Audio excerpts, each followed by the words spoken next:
Anda kembali menyaksikan Breaking News TV One pemirsa bersama saya Anggia Eboni dan sudah bergabung bersama kami di studio Abang Frits Edward Siregar selaku anggota tim kuasa hukum dari Prabowo Gibran juga selaku mantan komisioner Bawaslu periode 2017-2022. Sehat Bang Frits? Sehat Mbak.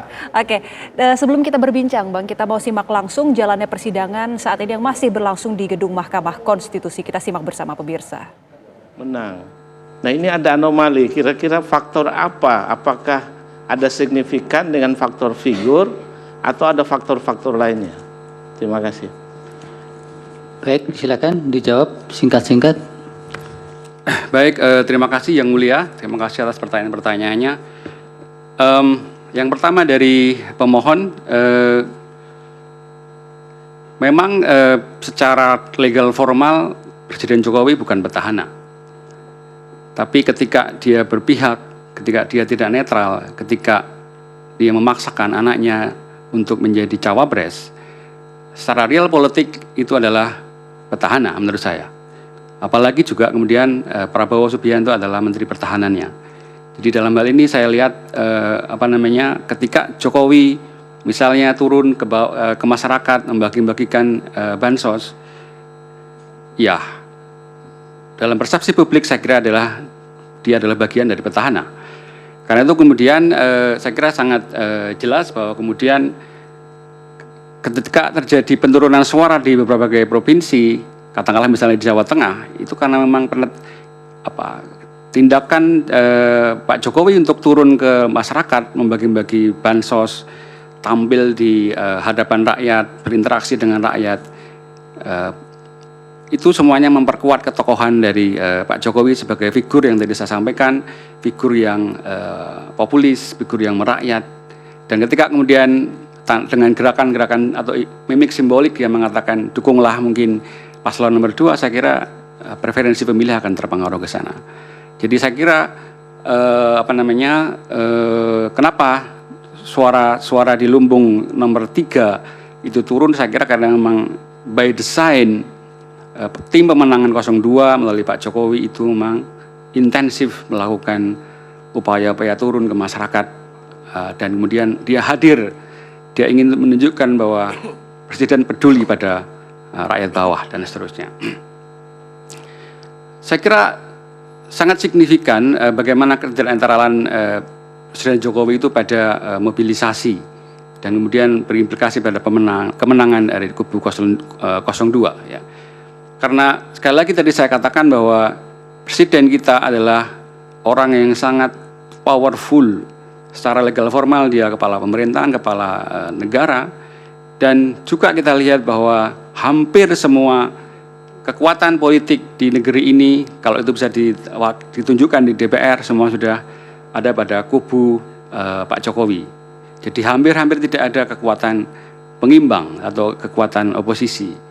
Jadi ketika Pak Presiden Jokowi ingin menjalankan berbagai upaya untuk memenangkan, maka saya kira tidak akan terlalu sulit untuk memberikan perintah, entah itu eksplisit, implisit, maupun mungkin secara simbolik. Saya ingin katakan Pak Jokowi adalah orang Jawa dan dia seringkali memainkan bentuk komunikasi yang simbolik, ya, yang tidak langsung. Tapi bagi orang Jawa pesannya cukup jelas bahwa arah dukungannya adalah ke 02. Pertanyaan dari pemohon tentang kepuasan pemerintah dari Jokowi. Pihak terkait, Pak. Dari pemohon yang lain ya, silakan. Masih lanjut. Oke, maaf tadi dari Pak Tama belum sempat saya jawab. Ya. Jadi dengan endorsement ke 02 itu kemudian kepuasan dari masyarakat terhadap kondisi ekonomi kita itu kemudian dengan sendirinya mengalir pada 02. Tentang New Developmentalism, saya kira ada kemiripan dengan apa yang diterapkan pada masa Orde Baru. Pada masa Orde Baru kita mengenal istilah pembangunanisme. Pada era sekarang kita mengenal pembangunanisme baru. Saya kira upaya-upaya untuk memperkuat, mendorong pembangunan infrastruktur, hilirisasi, penggencaran atau penguatan upaya-upaya deregulasi, itu semuanya adalah bentuk-bentuk dari New Developmentalism. Dan saya kira hal-hal ini menjadi wacana yang terus didiseminasikan melalui berbagai media kita. Jadi ada kemiripan, tapi ada semacam bentuk revisi baru karena konteksnya kita hidup dalam sebuah tatanan ekonomi global yang bercorak kapitalisme global. Kemudian yang dari pihak terkait dari Saudara Farid, kalau saya nggak salah, Fahri, maaf.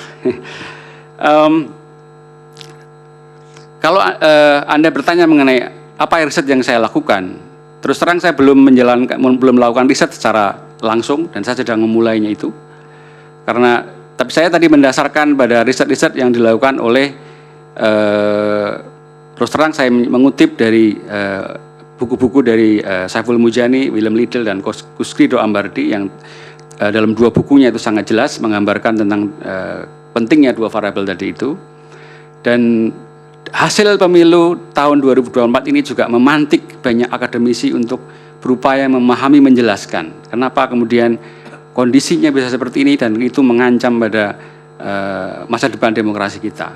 Saya kira kami di perguruan tinggi tergerak kembali untuk mengikuti, karena selama ini riset-riset terkait itu banyak dilakukan oleh teman-teman di lembaga-lembaga survei dan perguruan tinggi terus terang agak ya sudah yang tertinggal. Lain. Bapak kan belum melakukan riset itu ya dari ya, hakim tadi? Sedang bersiap-siap menuju ke sana yang mulia. Baik. Yang dari hakim Pak? Yang dari Pak Hakim, Pak yang mulia Pak Daniel, saya kira ada anomali di Sumatera Barat dan di Aceh, tapi justru itu memperkuat tentang variabel ketokohan. Variabel ketokohan di pemilu 2019 ketika Prabowo menang di sana, saya kira cukup kuat karena afiliasi atau identiti yang dibangun oleh Pak Prabowo saya kira mengarah pada afiliasi Muslim ya.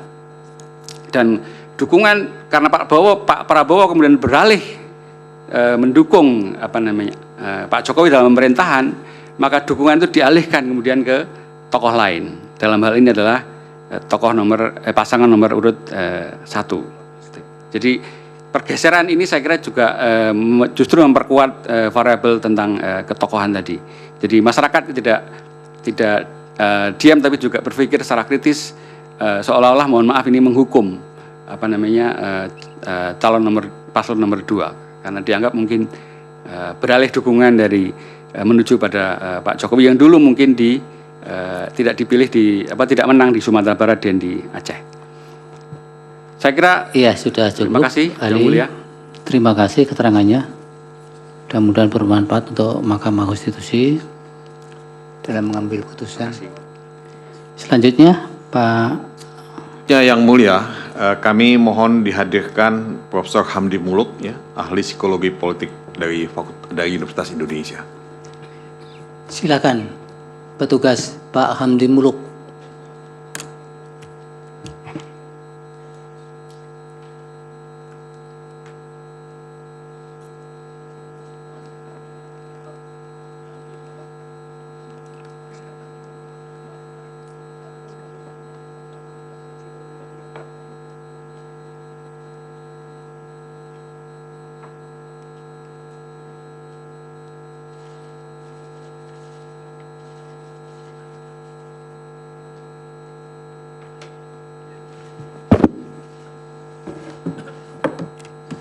Silakan Bapak, waktunya 20 menit termasuk dengan pendalaman nanti.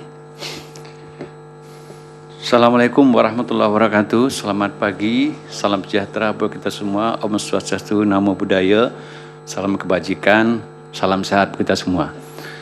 Yang saya hormati Ketua MK, Wakil Ketua MK dan seluruh Majelis Hakim Mahkamah Konstitusi, yang saya hormati pemohon, termohon, pihak terkait, dan hadirin yang saya muliakan. Izinkan saya menyampaikan pokok persoalan yang sebenarnya menjadi kajian kami juga di Lab Psikologi Politik. Pertanyaan, seberapa jauh sebenarnya dampak dari apa yang disebut dalam akademik disebut dengan social assistance dengan seluruh variannya, mungkin ada yang menyebutnya social aids, ada yang menyebutnya safety net, atau cash transfer, dan seterusnya terhadap perilaku pemilih. Apakah betul bahwa instrumen itu mampu mempengaruhi perilaku pemilih? Kalau kita letakkan dalam konteks suatu negara sedang ada peristiwa pemilihan umum.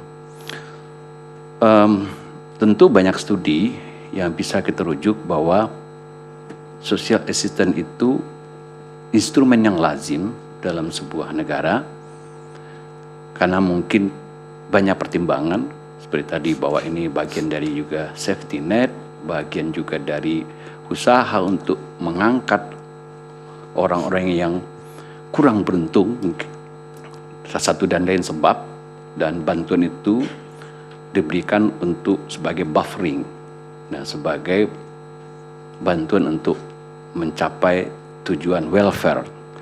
Nah, tapi di lain pihak memang secara politis ini problematik karena tentu yang punya otoritas untuk menyalurkan ini adalah petahana sebagai dan ini bantuan untuk mencapai tujuan welfare. Nah, tapi di lain pihak memang secara politis ini problematik karena tentu yang punya otoritas untuk menyalurkan ini adalah petahana tentunya, dan ini tidak dimungkinkan oleh kontestan lain yang tidak dalam posisi petahana.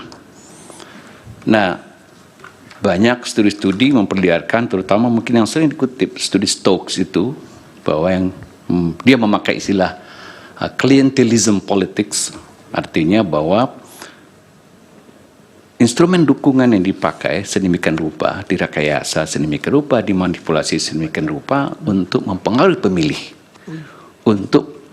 Nah tentu timing penerima manfaat bisa diarahkan supaya menguntungkan pihak yang memberi itu. Dalam konteks ini biasanya yang sering distudi adalah petahana atau partai-partai politik atau calon-calon yang satu kubu dengan petahana. Nah ini yang disebut dengan clientelism politics.